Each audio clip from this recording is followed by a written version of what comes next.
하시겠습니다.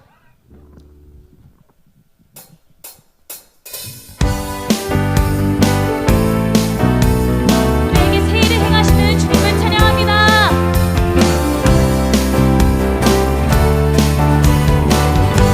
보라 새 일을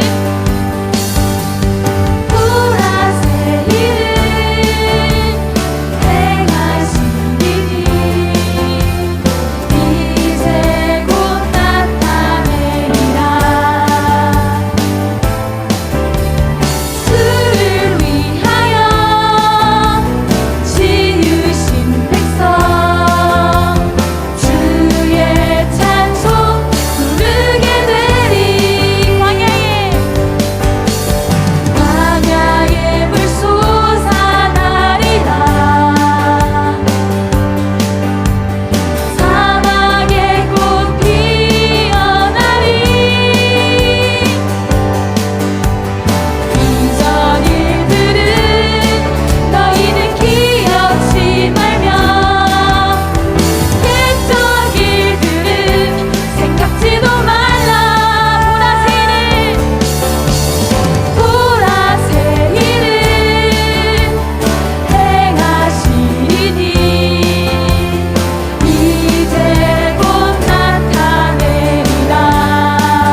앞에 울리우겠지.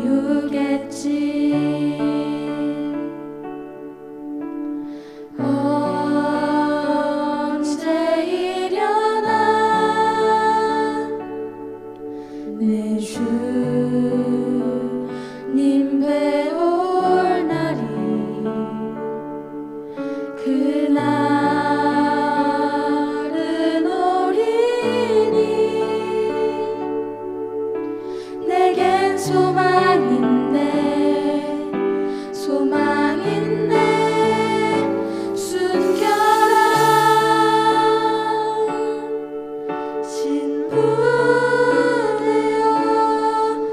나의 주님을 기다리리라. 향기로운 기름 등불을 들고 나가 주 오시는 그 길 밝히리라. 그날에 나의 주님 나를 꼭 안아 주시리라. 아름다운 날은 반드시 오리라. 사모하는 주님 배우리라. 주를 배울 때, 주를 배울 때 나의 마음이 사랑으로 벅차오르고 넘치는 기쁨 내 노래 되어 주가 앞에 울리우겠지.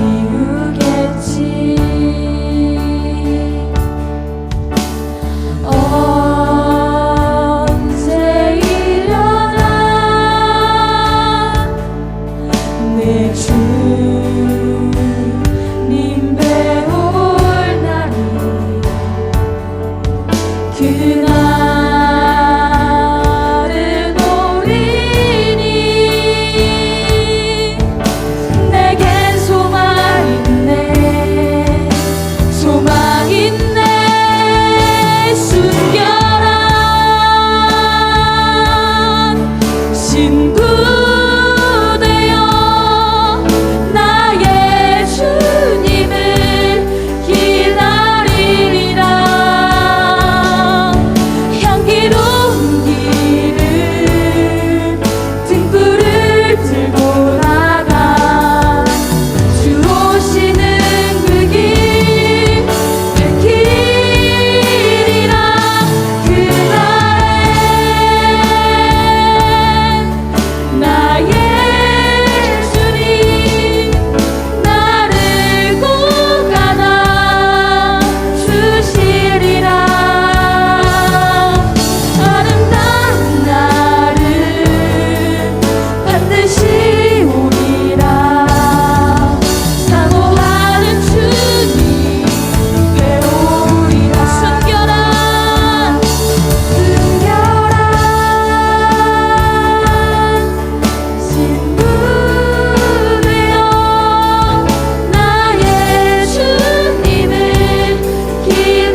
오늘 같이 볼 말씀은 마태복음 13장 3에서 8절 그리고 18에서 23절까지 말씀입니다.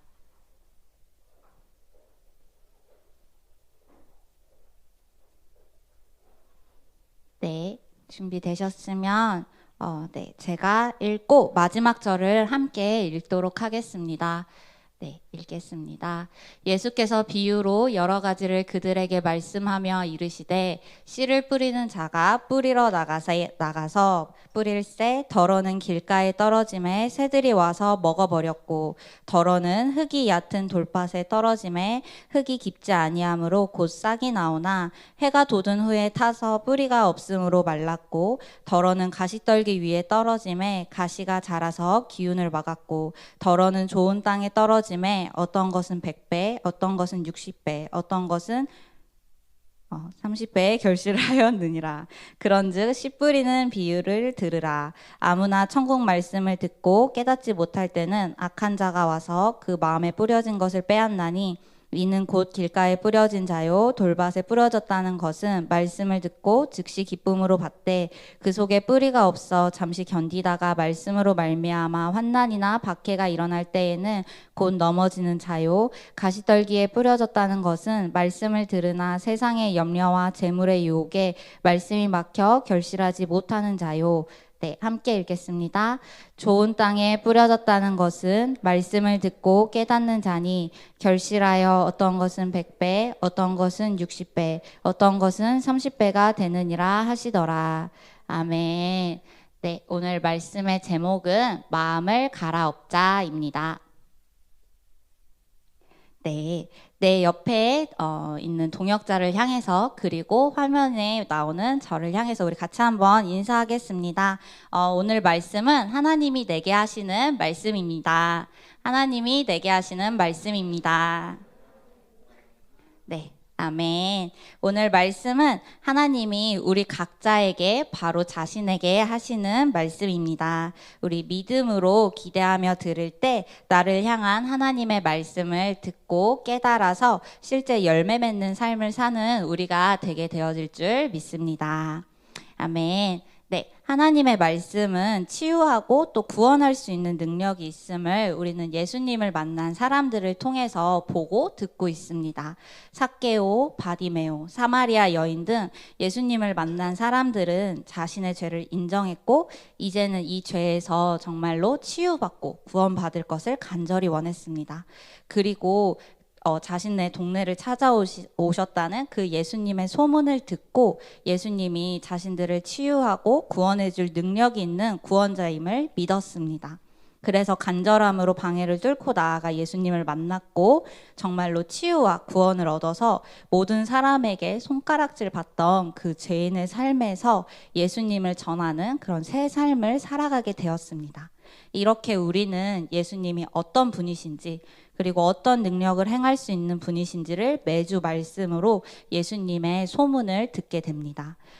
여러분은 그리고 어떻게 하면 그 예수님을 만나서 치유와 구원을 얻을 수 있는지 그 방법까지 자세히 듣게 됩니다. 여러분은 나를 치유하고 이렇게 구원할 능력이 있으신 하나님의 아들 예수님이 왔다는 소문을 듣고 나를 찾아왔다는 그 말씀을 듣고 어떻게 한 주의 삶을 살고 계시나요? 소문을 듣고 알려준 방법대로 삶에 적용하기 위해 힘쓰며 삶으로 예배를 드리고 있는지 아니면 소문을 듣고 변화되었다는 예수님을 만나 변화되었다는 그 사람들을 보는 무리에 속해 있지는 않은지 자신을 한번 돌아보면 좋을 것 같습니다.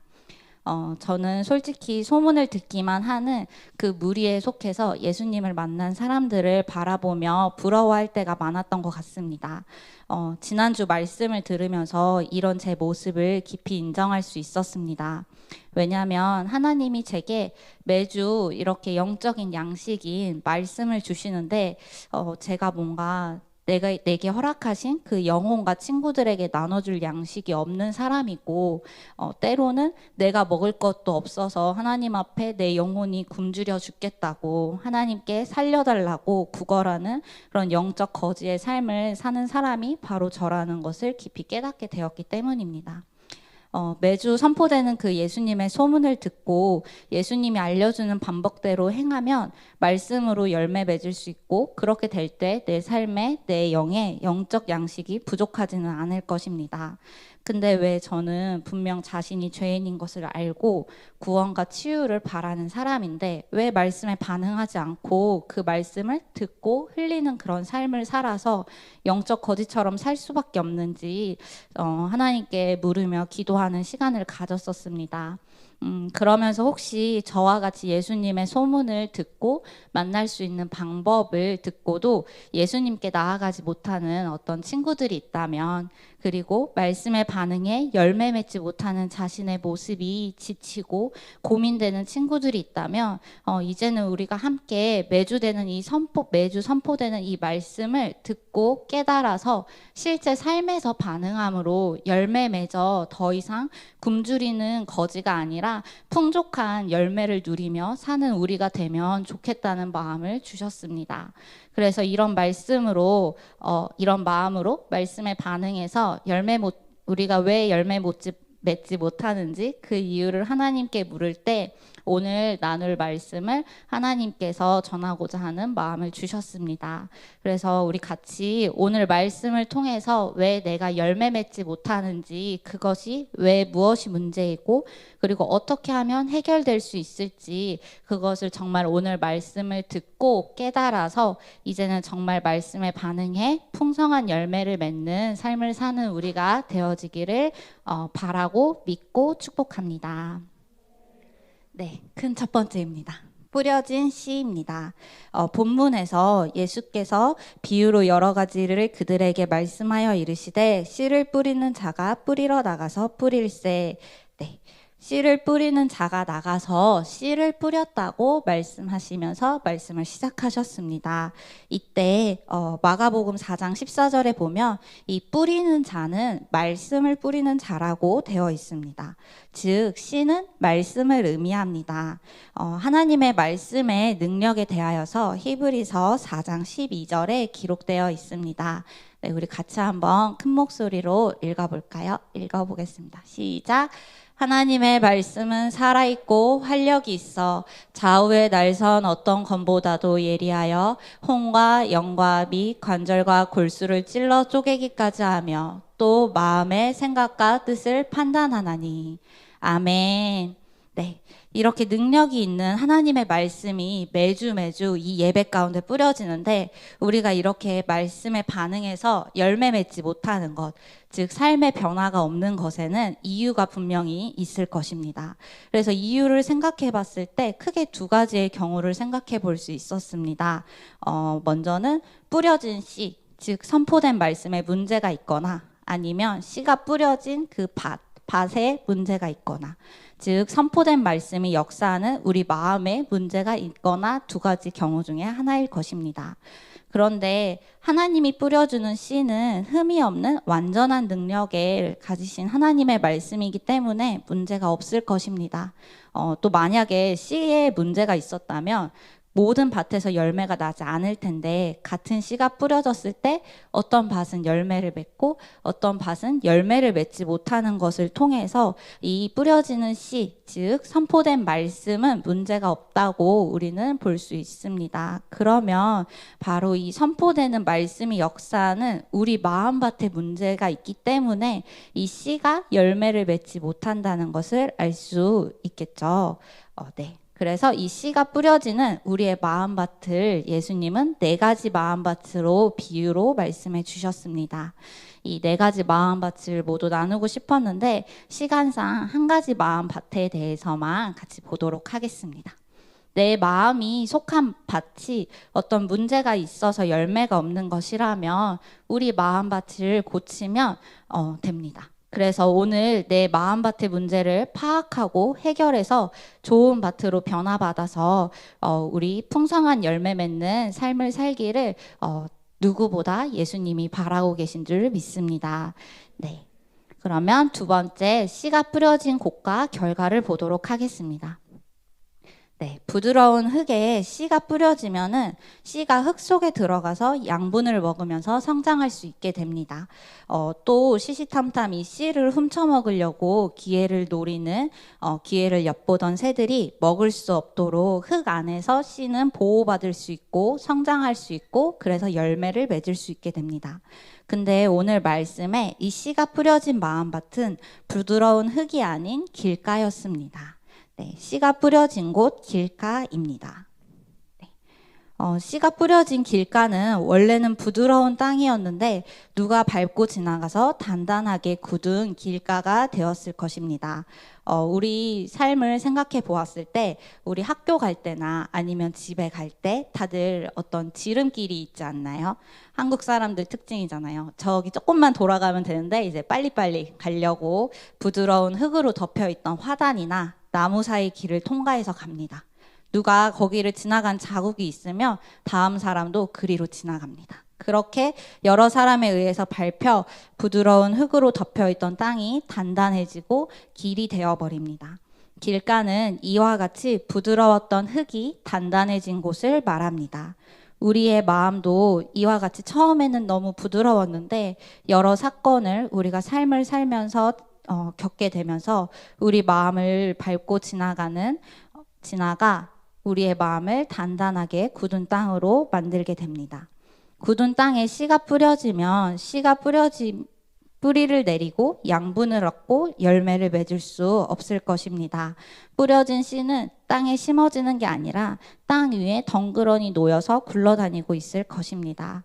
우리가 영적 생명을 좌우하는 말씀에 반응하지 않고 쉽게 흘려보내고 열매 맺지 못해서 영적인 거지와 같이 사는 이유는 우리 마음이 이렇게 말씀이 심어지지 않는 단단한 마음을 가지고 있기 때문입니다. 그럼 말씀에 반응하기 위해서는 이 단단한 마음을 갈아엎으면 될 것입니다. 딱딱한 부분을 갈아엎어서 드러내고 부드러운 흙으로 재단장하면 말씀이 뿌려질 때 부드러운 흙에 심어질 수 있을 것입니다. 그런데 우리 마음을 단단하게 만드는 그 원인이 무엇인지 모르고 그냥 갈아엎으면 부드러워진 마음이 또 금방 다시 단단해지게 될 것입니다. 하나님 앞에 우리가 갑질을 하고 결단해서 나아갔다가 바로 얼마 지나지 않아 실패로 돌아갈 때 우리는 실망하고 좌절하며 사단의 고소 속에서 다시 또 이것을 도전하기까지 내 마음을 더 단단하게 만들게 됩니다. 그래서 우리는 우리의 마음을 단단하게 만드는 그 원인이 무엇인지 먼저 알아야 합니다. 그래서 우리의 마음을 단단하게 만드는 큰 두 가지를 오늘 같이 보도록 하겠습니다. 이것을 듣고 내 마음을 단단하게 만들고 있었던 어떤 것이 깨달아지는 부분이 있다면 그 해결 방법을 알게 된 것으로 하나님 앞에 감사하고 인정하는 여러분이 되기를 바랍니다. 예수님을 만난 사람들이 자신의 죄를 알고 인정하는 것이 예수님을 만나는 첫 단계였듯이 우리가 문제를 인식하고 인정하는 것이 우리의 변화의 첫 시작이 되어질 것입니다. 우리의 마음을 단단한 길가로 만든 첫 번째 이유는 세상의 이론과 지식입니다. 네. 수많은 세상의 이론과 지식이 우리 마음을 밟고 지나가서 우리의 마음을 단단하게 만듭니다. 듣자마자 아휴, 또 미디어 말씀하려고 하시는구나 하는 친구들이 있을 수 있습니다. 지식과 경험으로 예측하고 생각하면서 듣지 말고 나는 못한다, 나는 하기 싫다며 말씀 듣기를 거부하지 말고 그냥 들으시면 됩니다. 그런 생각이 드는 마음이 내 안에 있다면 이미 내 안에는 내게 말씀이 심어지지 못하게 하는 단단한 마음이 있구나, 이것을 인정하며 들으시면 됩니다. 네, 우리가 세상을 살아가면서 학교나 미디어를 통해서 자신도 모르게 하나님의 가치관과 반대되는 이론이나 지식을 생각으로 받아들일 수 있습니다. 그렇게 은연중에 받아들이게 된 이론이나 지식들이 매주 우리 말씀에 뿌려지는 그 하나님의 말씀이 내 영혼에 그리고 내 삶에 심어지지 못하게 단단하게 하나님의 말씀을 방어하고 대적합니다. 로마서 8장 7절 말씀을 보도록 하겠습니다. 육신의 생각은 하나님과 원수가 되나니 이는 하나님의 법에 굴복하지 아니할 뿐 아니라 할 수도 없음이라. 아멘. 이 세상적인 이론과 지식 그리고 생각들은 하나님과 원수가 되게 하기 때문에 우리를 하나님의 말씀에 굴복하지 못하게 합니다. 그래서 아무리 예수님의 살아있고 활력 있는 하나님의 말씀이 선포되어도 말씀을 받지 못하는 것입니다. 들어도 알고 싶지 않고 들어도 한 귀로 듣고 한 귀로 흘려버립니다.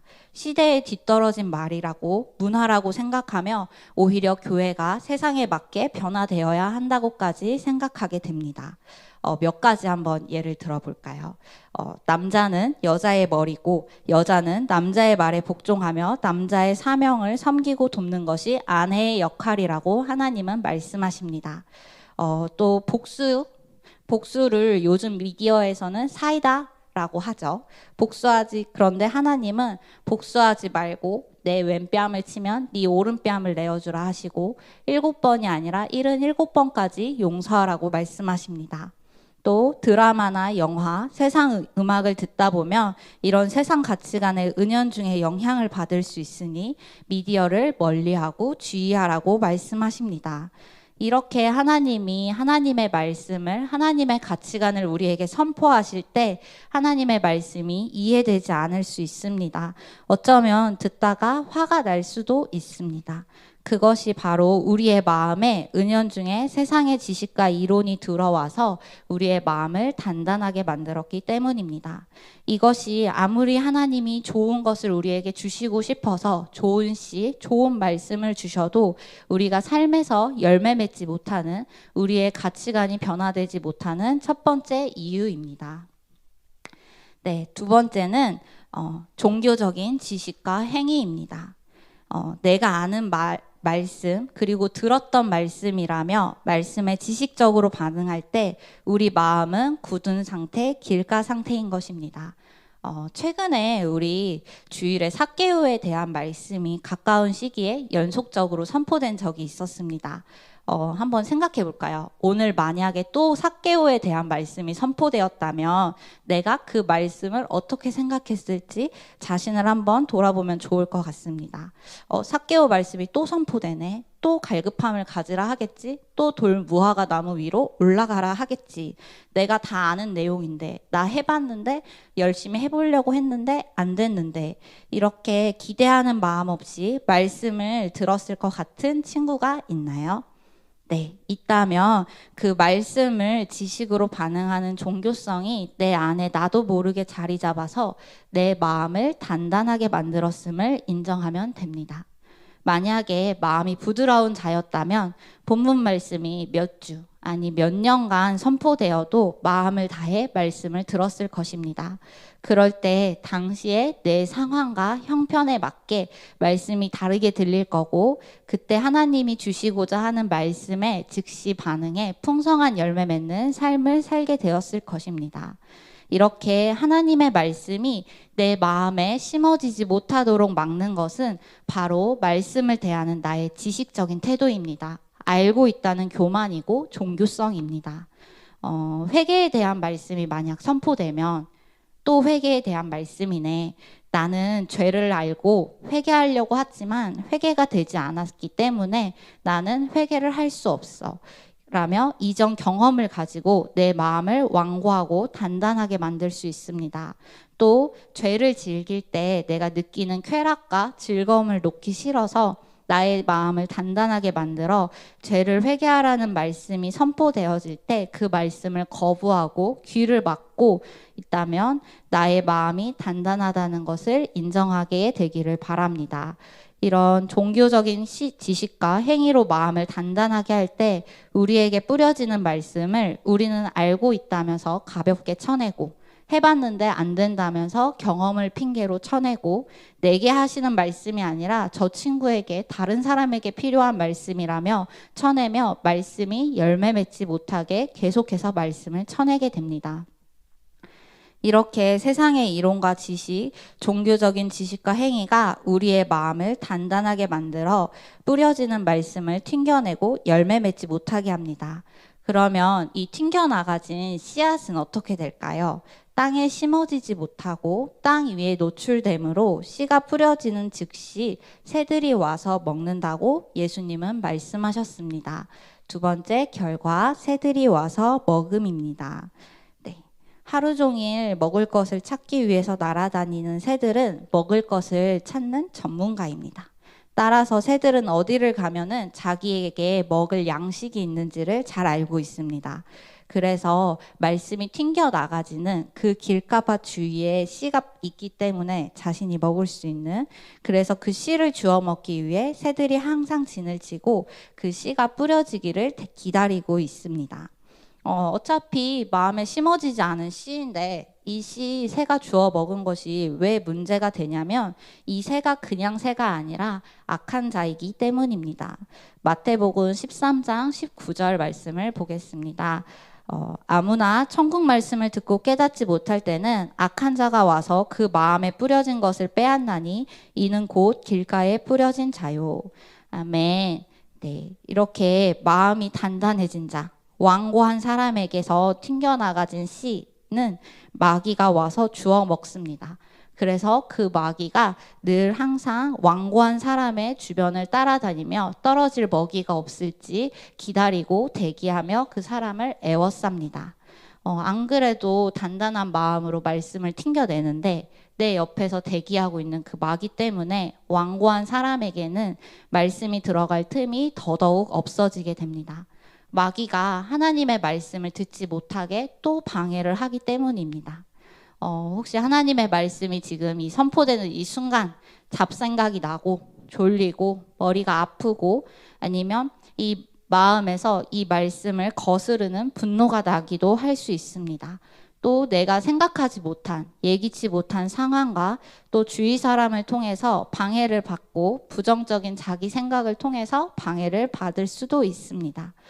이런 것을 그냥 나 예배 한번 방해받았다. 예배 이번 주 말씀 나 못 들었어. 나 그냥 이번 주에 졸았어. 라면서 쉽게 넘어가서는 안 됩니다. 왜냐하면 이거는 그냥 육신적인 피곤함이나 어떤 사건이 아니라 명백한 영적인 방해이고 이는 나의 영적인 생명을 좌우하는 정말 중요한 일이기 때문입니다. 말씀은 모든 사람에게 공평하게 뿌려집니다. 그리고 하나님은 이 뿌려진 씨에 대해서 내가 합당한 열매를 맺으면 그것에 합당한 복을 주시지만 그렇지 못하면 결국에는 불에 던져지는 인생을 살아가게 하십니다. 열매를 맺지 못하면 영적으로 굶어 죽게 됩니다. 마음이 완고해서 또 하나님의 말씀을 튕겨내는 자 주변에는 마귀가 진치고 있다고 하였잖아요. 그래서 그 마귀의 영향을 받아서 얼굴이 항상 어둡고 그 삶이 형통하지 못하며 넘어지는 일이 많을 것입니다. 또 마음이 완고한 사람은 하나님의 말씀과 상관없는 삶을 살아갑니다. 기도의 말씀을 들어도 기도하지 못하고 남을 용서하라는 말씀을 듣고도 태연하게 남을 정죄하는 일을 합니다. 그 마음에 하나님의 말씀이 심어지지 않았기 때문입니다. 우리가 이렇게 받는 말씀에 대해서 나중에 심판대 앞에서 심판받지 않게 하기 위해서 비록 지금까지 우리가 열매 없는 그런 영적인 거지같이 살았을지라도 이제부터 열매 맺는 삶으로 변화되어서 풍성하게 살라고 예수님이 오늘 우리에게 이 말씀을 하시는 줄 믿습니다. 이 땅에 우리가 살아 있을 때 하나님이 길과 같은 굳은 마음밭을 부드러운 좋은 마음밭으로 바꿀 기회를 주시는 이때에 우리가 변화되기를 원하는 그 갈망하는 마음으로 하나님의 말씀을 붙들고 반응해 보기를 바랍니다. 네, 마지막으로 그러면 어떻게 하면 변화될 수 있는가? 세 번째 해결 방법, 마음을 갈아엎자 같이 보도록 하겠습니다. 호미로 굳은 땅을 갈아엎으면은 부드러운 흙이 드러나는 것처럼 우리의 단단한 마음도 갈아엎어서 부드러운 마음이 이제 되게 하면 됩니다. 그러기 위해서는 이 단단한 마음을 갖게 만든 우리 안에 굳어진 세상의 이론과 지식 그리고 종교적인 지식과 행위의 틀을 깨트려야 합니다. 그래야 마음이 부드러워지고 그래야 하나님의 말씀이 심어지고 내 삶이 변화되며 열매 맺을 수 있게 됩니다. 그런데 우리는 너무 잘 알다시피 내 힘과 노력으로는 이 굳은 마음, 세상의 이론과 지식, 종교적인 지식과 행위, 내 주위를 맴도는 이 사단의 공격을 이길 수 없습니다. 이런 우리의 연약함을 하나님은 아셨기 때문에 우리에게 성령님을 보내주셨습니다. 에스겔서 36장 26절 말씀입니다. 네, 같이 한번 바라는 마음으로 사모하며 같이 한번 읽도록 하겠습니다. 시작. 또 새 영을 너희에게 두고 너희에게 주되 너희 육신에서 굳은 마음을 제거하고 부드러운 마음을 줄 것이며. 아멘. 네, 성령님이 우리의 호미가 되어 주실 것입니다. 그래서 우리의 단단한 마음을 갈아엎어 주시겠다고 약속하셨고 말씀하고 계십니다. 이것이 바로 마귀의 일을 멸하는 성령의 능력입니다. 네, 성령님이 우리 안에 거하시고 일하시도록 하기 위해서는 먼저는 세상을 사랑하는 마음으로 받아들였던 세상의 이론과 지식을, 그리고 내가 이쯤 하면 되었지, 내가 이쯤 하면 하나님 앞에 괜찮다라고 생각하며 자신이 선 줄 알았던 그 교만을, 그리고 죄를 사랑하고 즐기고자 하는 마음으로 받아들이고 행해왔던 나의 종교적인 지식과 행위들이 바로 내가 선택해서 내가 받아들인 하나님이 기뻐하지 않는 죄라는 것을 인정해야 합니다. 그 다음에 죄를 품고 단단해진 하나님의 말씀 앞에 완고해진 내 마음이 변화되기를 바라고 애통하는 마음으로 기도해야 합니다. 내 마음을 완고하게 하는 이 죄를 회개하게 해달라고 기도해야 합니다. 네, 혹시 여러분은 회개가 무엇이라고 생각하시나요? 회개는 내가 뭔가 하나님 앞에 기도하면서 죄에 대해서 고백한 다음에 눈물을 흘리고 환상을 보고 음성을 듣는 것을 혹시 회개라고 생각하시나요? 회개는 내가 죄인임을 인정하고 하나님 앞에 내 죄를 내 입으로 고백하고 용서해 달라고 하는 것이 회개의 시작입니다. 회개는 죄에서 완전히 돌이키는 것을 말합니다. 즉, 죄가 완전히 끊어지는 게 회개입니다. 한 번 죄를 인정하고 고백할 때 죄가 한 번에 끊어질 수도 있지만 아닐 수도 있습니다. 왜냐하면 우리는 하나님 앞에 잘못했다고 용서해달라고 구하고 돌아서면 또 죄를 짓는 것이 바로 우리 죄인이기 때문입니다. 그런데 다시 죄를 지은 것을 내가 인식했을 때 염치 없지만 그런 예수님의 십자가의 보혈을 힘입어서 하나님께, 하나님 저 또 다시 이 죄를 지었다며 나의 죄를 지은 자신을 인정하고 내 죄를 내 입으로 고백하고 용서해 달라고 해야 합니다. 이 과정이 반복될 때 예수님은 절대로 그 죄를 고백하는 나를 정죄하거나 업신여기지 않으실 것입니다. 우리가 죄로 더러운 똥을 묻히고 예수님께 온 우리를 예수님은 안아주시고 흰 옷을 입혀주십니다. 그리고 나서 또 더러운 똥을 묻히고 가서 예수님을 찾아도 예수님은 또 나를 안아주시고 또 내게 흰 옷을 입혀주실 것입니다. 못자국 난 손으로 나를 깨끗게 하여 주실 것입니다. 이렇게 계속해서 죄를 지을 수밖에 없는 이런 죄인인 날 향한 예수님의 깊은 사랑과 그 깊은 용서의 은혜를 깊이 느끼면 예수님이 나를 정말 사랑하신다는 것을 알게 되고 그 예수님을 나도 정말 사랑하게 됩니다. 그때서야 비로소 죄를 사랑했던 마음보다 예수님을 더 사랑하게 되는 그 마음을 얻은 그때 비로소 이 죄에서 온전히 돌이켜지는 회개를 얻을 수 있습니다. 회개가 될 때까지 끝까지 포기하지 않고 죄인된 자신을 인정하고 하나님 앞에 나아가야 합니다. 이 과정은 나를 수치스럽게 하고 때로는 나를 아프게 하지만 이것이 나를 천국 갈 때까지 주님을 떠나지 않게 하는 은혜이고 감사 제목이 될 것입니다. 자기 인생에 열매 맺는 신앙을 하기를 정말로 원하신다면 자기 마음을 깨트리는 갑지불과 옛사람을 십자가에 못 박는 결단을 하기를 바랍니다. 금식하며 작정하고 회개가 될 때까지 기도하며 주님께 나아갈 때 성령의 불이 임하여 우리 옛 사람의 근성이 우리의 단단한 마음이 단번에 갈아엎어지는 것을 경험하게 되실 것입니다. 네, 결론입니다. 이 세상을 살아가면서 미디어 또는 교육을 통해 우리 마음의 은연중에 받아들인 하나님의 가치관과 반대되는 세상에 어떤 이론이 있다는 것을 혹시 알게 된 부분이 있다면 이를 인정합시다. 하나님의 방법이 이해가 안 되고 어려운 부분이 있다면 솔직하게 빛 가운데 고백하기를 바랍니다. 하나님의 방법을 인정하지 못하는 단단해진 나의 마음을 갈아엎을 수 있도록 성령님이 도와주실 것입니다. 잘 모르겠으면 내 영적인 리더, 셀 선생님께 물어보고 같이 얘기하는 것도 좋은 방법입니다. 하나님이 세우신 그 영적 권위자를 통해서 성령의 기름이 흘러 들어가 나의 마음을 갈아엎게 해주실 것이고 부드럽게 되도록 하나님께서 도와주실 것이기 때문입니다. 또 우리 오랜 기간 신앙을 하면서 나도 모르게 내 안에 생성된 그런 종교적인 지식과 행위가 있음을 혹시 오늘 말씀을 통해 알게 된 것이 있다면 이를 알게 하심을 정말 감사하며 인정하는 여러분이 되기를 바랍니다. 그것을 인정하고 하나님 앞에 마음을 낮추고 애통함으로 제가 회개될 때까지 하나님 앞에 나아갈 때 하나님이 성령을 더하여 주시고 우리의 종교의 진지를 파하여 주실 것입니다. 하나님을 순수하게 사랑하고 따르기 원했던 우리의 첫사랑을 회복하게 하여 주실 것입니다.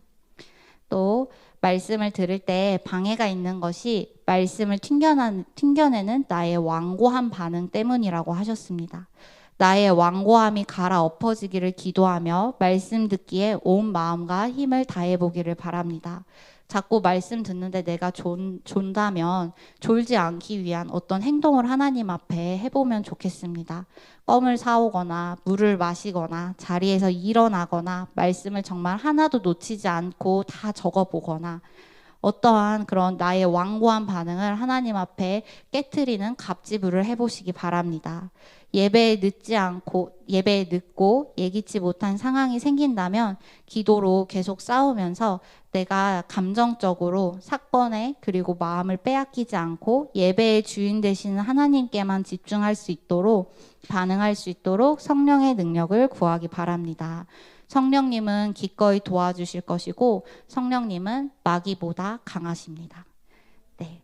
오늘 말씀을 통해서 우리를 찾아오셨다는 그 예수님의 소문을 듣고도 예수님께 내가 나아가지 않았던 이유, 우리의 영적인 생명을 좌우하는 말씀에 반응하지 못하고 말씀을 쉽게 흘려보내며 결국에는 영적인 거지와 같이 살아갔던 이유를 한 가지라도 알고 인정하게 되었기를 간절히 바랍니다. 그 문제를 인정하고 예수님께 문제를 들고 겸손히 나아가 도와달라고 구할 때 예수님이 기꺼이 우리를 도와주겠다고 오늘 분명히 말씀으로 찾아오셨습니다. 더 이상 우리의 영이 굶주리지 않도록 우리의 영적인 생명을 좌우하는 말씀을 듣고 깨닫고 반응해서 실제 삶에서 풍성한 열매를 맺어 나의 예수님을 예배하는 삶을 사는 여러분들이 되기를 간절히 축복합니다.